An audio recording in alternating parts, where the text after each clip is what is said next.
আছে এরকম কোন কিতাব? যেই কিতাব তেলাওয়াত আপনি শুনবেন, শোনার পরেও মহান রব্বুল আলামিন প্রত্যেকটা হরফের বিনিময়ে আপনাকে কমপক্ষে 10টা নেকি দান করবেন। শুধু তাই নয়, আমার মহান রব্বুল আলামিন বলেন লাআল্লাকুম তুরহামুন, তোমাদের উপরে রহমত নাজিল করা হবে। তোমরা যদি কোরআনকে মনোযোগ সহকারে শ্রবণ করো, তেলাওয়াত করতে হবে না, শুধু শ্রবণ করবে। শ্রবণ করার কারণে মহান রব্বুল আলামিন লাআল্লাকুম তুরহামুন, তোমাদের উপরে রহমত নাজিল করবেন। এজন্য কোরআনের মাহফিলের মধ্যে বেয়াদবি করা যাবে না। যখন কোরআন শরীফ তেলাওয়াত করা হয় মনোযোগ সহকারে শুনতে হবে। এখানে কোনো গন্ডগোল হইচই এগুলো করার কোনো সুযোগ নেই। যাই হোক, আমি যে সূরাটা পড়তেছিলাম, মহান রব্বুল আলামিন ওই সূরার মধ্যে কিয়ামত সম্পর্কিত আলোচনা করতেছেন। হাসরের ময়দানের অবস্থাটা মহান রব্বুল আলামিন এই সূরার মধ্যে একটু আলোচনা করতেছেন। মহান রব্বুল আলামিন বলেন ইদাস সামাউ ফাতারাত, স্মরণ করুন যখন আসমানগুলো, আমাদের মাথার উপরে কয়টা আসমান আছে? কয়টা আসমান আছে? আমাদের মাথার উপরে 7টা আসমান রয়েছে। মহান রব্বুল আলামিন বলেন আপনি স্মরণ করুন ইদাস সামাউ ফাতারাত, যখন ওই আসমানগুলো ভেঙে চূর্ণ বিচূর্ণ হয়ে যাবে। এই আসমানগুলো এরকম ভাবে আর থাকবে না। কাঠ যেরকম একটা টুকরা লাগলে ভেঙে যায়, ওই রকম ভাবে যখন কিয়ামতের দিবসের সিংহার মধ্যে ফুৎকার যখন দেয়া হবে, ওই শক্ত আসমানগুলো চূর্ণ বিচূর্ণ হয়ে জমিনের মধ্যে পড়তে থাকবে। মহান রব্বুল আলামিন সেটাই বলতেছেন ইদাস সামাউ ফাতারাত ওয়া ইদাল কাওয়াকিবু ইনতাসারাত। এরপরে মহান রব্বুল আলামিন বলেন তোমরা যে আকাশের মধ্যে লক্ষ লক্ষ তারা দেখো, ওই তারাগুলো কিয়ামতের ময়দানে ইদাস সামা ওয়া ইদাল কাওয়াকিবু ইনতাসারাত, ওই তারকাগুলো খসে খসে এই জমিনের মধ্যে পড়তে থাকবে। ওয়া ইদাল বিহারু ফুজ্জিরাত, এরপরে মহান রব্বুল আলামিন বলেন ওয়া ইদাল বিহারু ফুজ্জিরাত, এই যে তোমরা দেখো জমিনের মধ্যে অসংখ্য সমুদ্র রাজি, কিয়ামতের ময়দানে ওই সমুদ্রগুলো উত্তাল হয়ে যাবে। সারা পৃথিবী সমুদ্রের পানিতে ভরে যাবে। সারা পৃথিবীটা কি হয়ে যাবে? বন্যার মতো হয়ে যাবে। সমুদ্র তার উত্তাল দেখায় দিবে। এরপরে মহান রব্বুল আলামিন ওই সমস্ত বিষয়গুলো বলার পরে মহান রব্বুল আলামিন বলতেছেন ওয়া ইদাল বিহারু ফুজ্জিরাত ওয়া ইদাল কুবুরু বুসিরাত। এরপরে মহান রব্বুল আলামিন বলেন কবরের মধ্যে যে সমস্ত বিষয়গুলো আছে, ওই সমস্ত বিষয়গুলো সবগুলো কি হয়ে যাবে? প্রকাশিত হয়ে যাবে। কবরের মধ্যে যারা হযরত আদম আলাইহিস সালাম থেকে কিয়ামত পর্যন্ত যত মানুষকে ওই কবর জায়গা দিয়েছে, কিয়ামতের ময়দানে কবর কি করবে? সমস্ত মানুষগুলোকে বের করে দিবে। ওই যে কুবুর বুসিরাত। এরপরে মহান রব্বুল আলামিন আসল কথা বলতেছেন আলিমাত নাফসুম মা কদ্দামাত ওয়া আখরাত। সকলে বলি সুবহানাল্লাহ। মহান রব্বুল আলামিন বলেন আলিমাত নাফসুম মা কদ্দামাত ওয়া আখরাত। এরপরে মহান রব্বুল আলামিন আলিমাত নাফসুম মা কদ্দামাত ওয়া আখরাত, ওই সমস্ত মানুষগুলোকে জানায় দিবেন যারা দুনিয়ার মধ্যে নেক কাজ করেছে। ওই সমস্ত মানুষগুলোর নেক কাজগুলোকে মহান রব্বুল আলামিন জানায় দিবেন। অনেক মানুষ বলতে থাকবে ও আমার মাবুদ, আমি তো এই নেক কাজটা করি নাই, কিন্তু তুমি আমার আমলনামার মধ্যে ওই নেক কাজটা ঢুকায় দিছো। মহান রব্বুল আলামিন বলবেন ওরে বান্দা, তুই মনে করেছিস সেটা নেকের কাজ না। একজন রাস্তা দিয়ে হেঁটে যাইতেছিল পরিচিত মানুষ, তুই রাস্তাটা দেখায় দিছিলি, এইটাও যে একটা নেকের কাজ তুই মনে করস নাই, কিন্তু আমি মহান রব্বুল আলামিন ওইটাও নেকের কাজ মনে করে তোর আমলনামার মধ্যে ঢুকায় দিছিলাম। এজন্য বন্ধুগণ ভালো ভালো কাজ করতে হবে। শুধু নামাজ, রোজা, হজ, যাকাত ওই বিষয়গুলো করলেই চলবে না। মানুষের উপকার করতে হবে, মাখলুকের উপকার করতে হবে।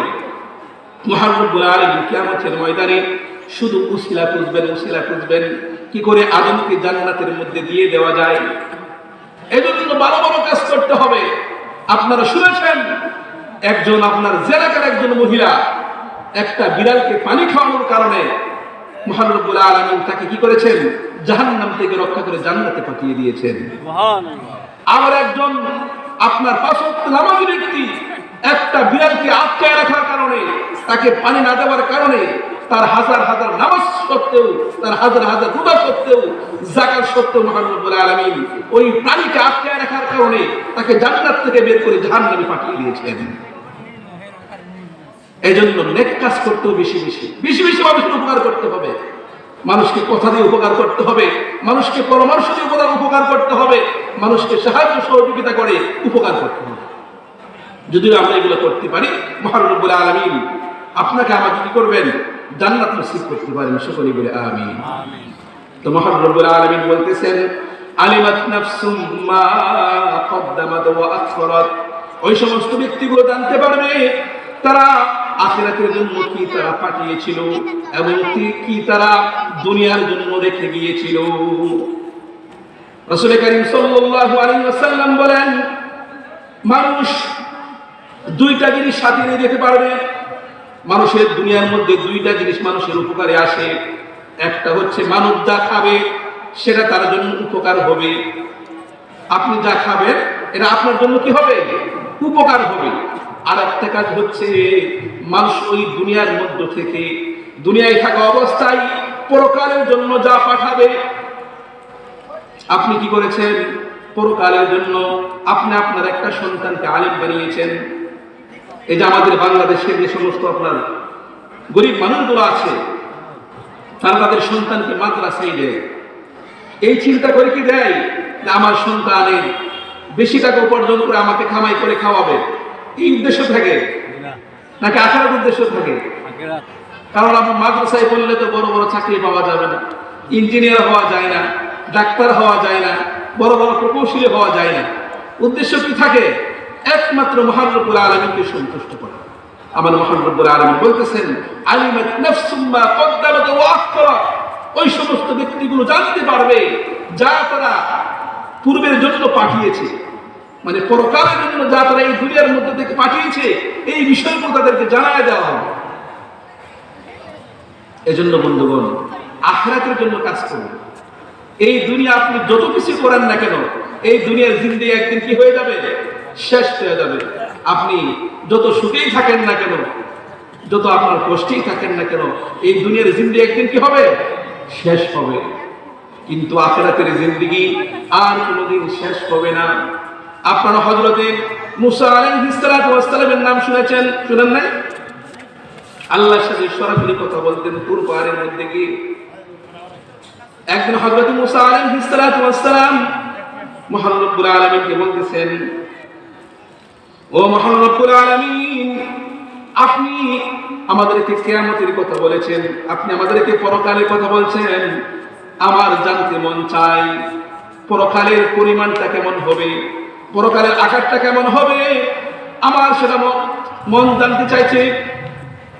মহান রব্বুল আলামিন হযরত মুসা আলাইহিস সালাতু ওয়াস সালামকে বললেন, হে মুসা, তুমি জেনে রাখো কিয়ামতের পরে যে জিন্দেগি শুরু হবে, পরকালে যে জিন্দেগি শুরু হবে, ওই জিন্দেগির শুরুয়াতে শেষ কোনোদিন হবে না। হযরত মুসা আলাইহিস সালাতু ওয়াস সালাম মহান রব্বুল আলামিনের কাছে বলতেছেন, ও আমার প্রিয় খোদা, তুমি আমাকে বলে দাও আখিরাতের পরিমাণটা কেমন হবে, একটা উদাহরণ দিয়ে বোঝায় দাও, তাহলে আমি বুঝতে পারবো আখিরাতের পরিমাণটা কেমন হবে। মহান রব্বুল আলামিন হযরত মুসা আলাইহিস সালাতু ওয়াস সালামের পিরাপিরিতে উনি বলতেছেন, হে মুসা, তুমি মনে করো 7 তবক আসমান জমিন। প্রথম আসমানের দূরত্ব কত জানেন? কেউ বলতে পারছে? আপনার পৃথিবীর মধ্যে তো আপনার বিজ্ঞানী আবিষ্কার করতে যত কিছু, প্রথম আসমানের দূরত্ব যা সেটা কেউ বলতে পারবে? এখন পর্যন্ত সর্বশেষ সর্বদূরত্ব যে আপনার গ্রহটা আবিষ্কৃত হয়েছে, ওই গ্রহটার নাম হচ্ছে কুয়াশা। নাম কি? কুয়াশা। ওই কুয়াশার দূরত্ব হচ্ছে 1000 কোটি আলোকবর্ষ মাইল দূরে। ওই কুয়াশার দূরত্ব কতটুকু? 1000 কোটি আলোর বর্ষ মাইল দূরে। আলোর গতি প্রতি সেকেন্ডে 1,96,000 মাইল। আলো প্রতি সেকেন্ডে 1,96,000 মাইল গতিতে আপনার যাইতে পারে। পৃথিবীর মধ্যে এমন কোন যন্ত্র এখন আবিষ্কৃত হয় নাই। যদি বিজ্ঞানীরা এমন কোন যন্ত্র আবিষ্কার করে যেটা আলোর গতিতে ছুটতে পারবে, তাহলে ওই কুয়াশার পর্যন্ত পৌঁছতে সময় লাগবে 1000 কোটি বছর। ওই কুয়াশাটা কোথায়? প্রথম আসমানের নিচে। মহান রব্বুল আলামিন বলতেছেন, ওয়াজাইয়ান্নাস সামাআদ দুনিয়া বিমাসাবিহ, আমি এরকম লক্ষ লক্ষ কোটি কোটি তারকারাজি দিয়ে প্রথম আসমানকে সাজিয়েছি। তাহলে ওই কুয়াশাটা প্রথম আসমানের নিচে, ওই কুয়াশার পর্যন্ত পৌঁছতে যদি সময় লাগে 1000 কোটি আলোকবর্ষ মাইল দূরে, তাহলে প্রথম আসমান পর্যন্ত পৌঁছতে কতটুকু সময় লাগার কথা? মহান রব্বুল আলামিন মুসাকে বলতেছেন, ও মুসা, প্রথম আসমান নয়, 7 নম্বর আসমান যে রয়েছে, ওই আসমানের মধ্যে যে খালি জায়গা আছে, ওই খালি জায়গা যদি সরিষার দানা দিয়ে ভরা হয়, কিসের দানা? পাহাড়ের মতো বড় বড় নাকি একেবারে ছোট ছোট? মুসা মহান রব্বুল আলামিন বলতেছেন, সরিষার দানা দিয়ে যদি পুরো ফাঁকা জায়গাগুলো ভরে দেওয়া হয়, আর 70,000 বছর পরে পরে পৃথিবীর অন্য প্রান্ত থেকে একটা কবুতর আইসা এক একটা দানা খেয়ে ফেলে, তাহলে একদিন না একদিন ওই সমস্ত সরিষার দানা খেয়ে শেষ হবে। শেষ হবে কিনা? কারণ এটা একটা পরিবার আছে। মহান রব্বুল আলামিন বলতেছেন, ওই দানাগুলো খেয়ে কবুতর শেষ করে ফেলবে, এরপরও পরকালের জিন্দেগি কোনোদিন শেষ হবে না। তাহলে আমরা এই 60-70 বছর জিন্দেগির জন্য আমার সারা জীবনটা আমরা ব্যয় করতেছি। আমি কোনোদিন চিন্তা করি নাই আমাকে পরকালের মধ্যে অনন্তকাল থাকতে হবে, আর সেই অনন্তকালের জন্য মহান রব্বুল আলামিন আমাকে এই দুনিয়ার মধ্যে পাঠিয়েছেন। তো মহান রব্বুল আলামিন কিয়ামতের ময়দানে জানায়া দিবেন, যারা আখিরাতের মধ্যে যারা নেক কাজ করছে তাদেরকেও জানায়া দিবেন, এবং যারা বদ কাজ করেছে সেই বিষয়গুলো মহান রব্বুল আলামিন জানায়া দিবেন। আলিমাত নাফসুম মা কদ্দামাত ওয়া আখরাত ইয়া আইয়ুহাল ইনসানু মা গররাকা বিরাব্বিকাল কারীম। এরপরে মহান রব্বুল আলামিন বলতেছেন, ইয়া আইয়ুহাল ইনসানু মা গররাকা, হে মানব সম্প্রদায়, মা গররাকা বিরাব্বিকাল কারীম, আমি এত কিছু বলে দেওয়ার পরেও, আমার নবী এত কিছু জানায় দেওয়ার পরেও কোন বিষয়টা তোমাদেরকে আমার সম্পর্কে ধোঁকা দিয়েছে বলো? এ আইয়ুহাল ইনসানু মা গররাকা বিরাব্বিকাল কারীম, আমি তোমাদেরকে বানিয়েছি, আমি তোমাদেরকে খাওয়াইতেছি, আমি তোমাদেরকে লালন পালন করেছি, এরপরেও আমি যে নাই এই বিষয়টা তোমাদেরকে কে বলেছে?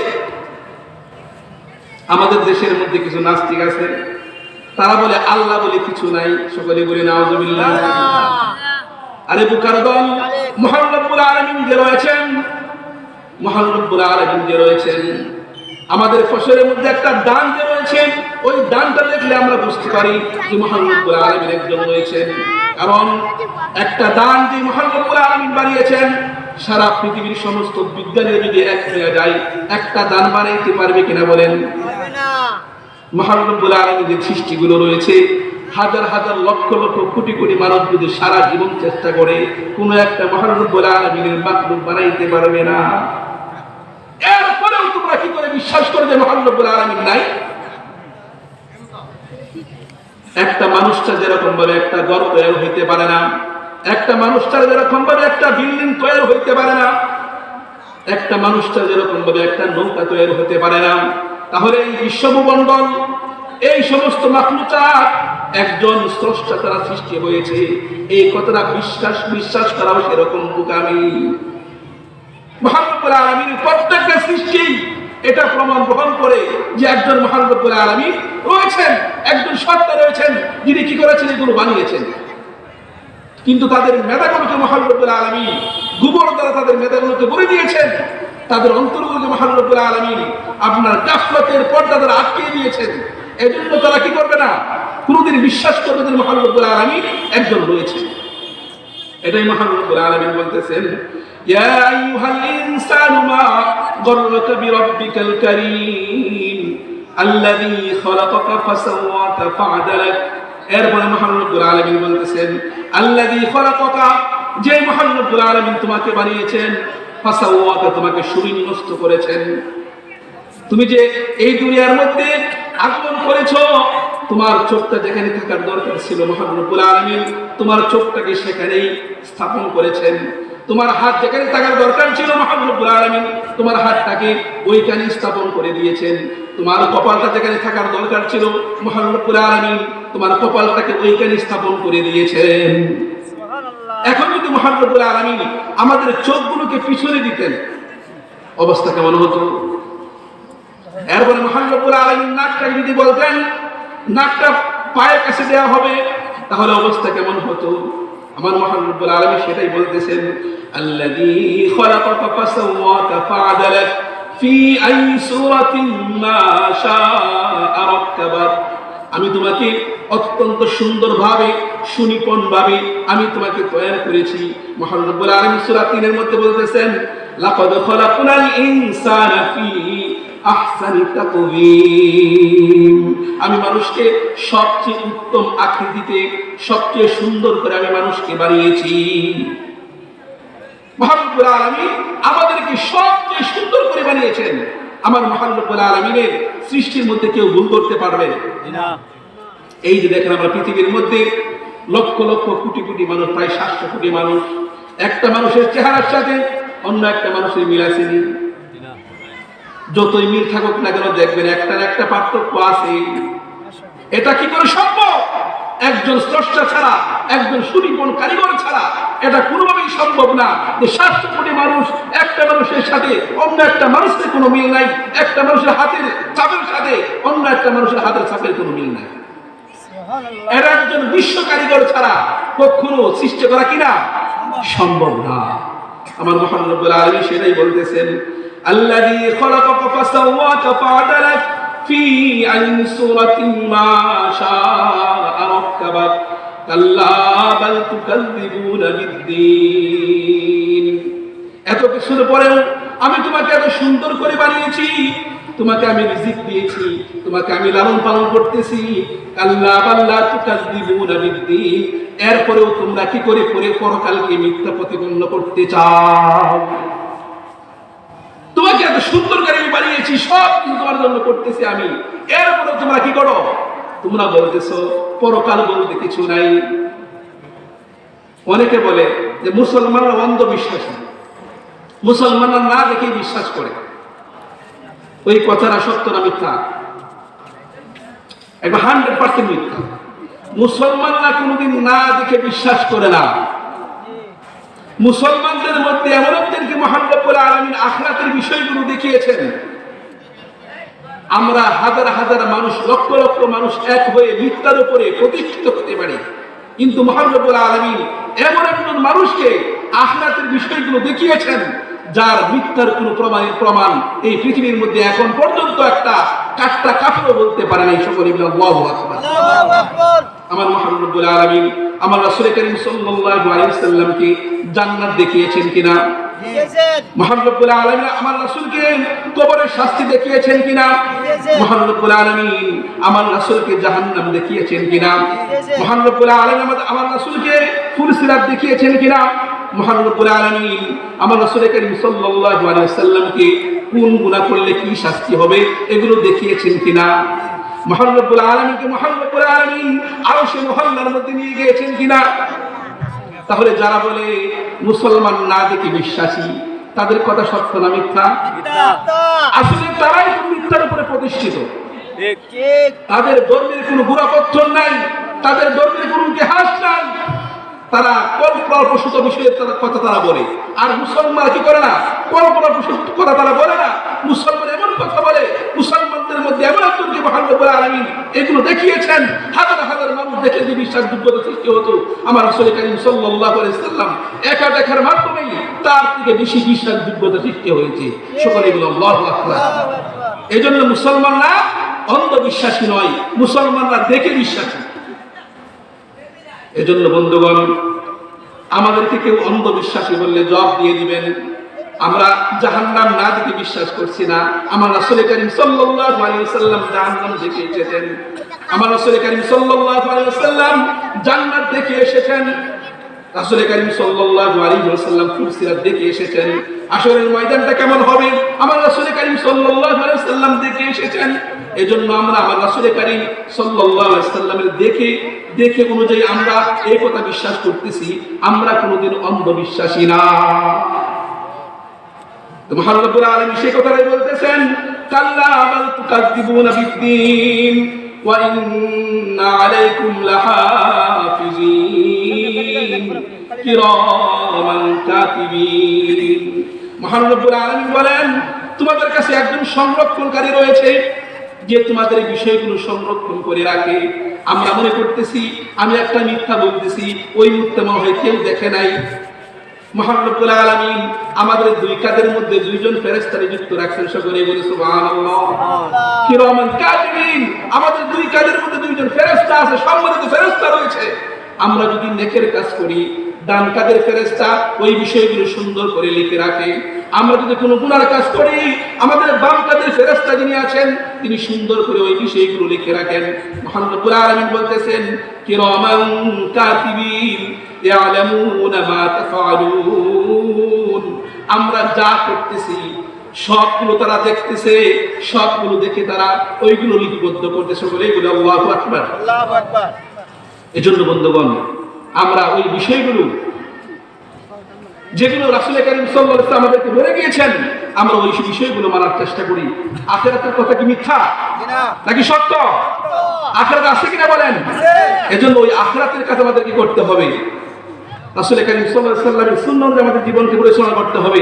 মহান রব্বুল আলামিন আমাদের সকলকে যে বিষয়গুলো আলোচনা করলাম, আমাকে সহকারে আপনাদের সকলকে আমল করার তৌফিক দান করুন। সকলে বলে আমিন। ওয়া আখিরু দাওয়ানা আলহামদুলিল্লাহ।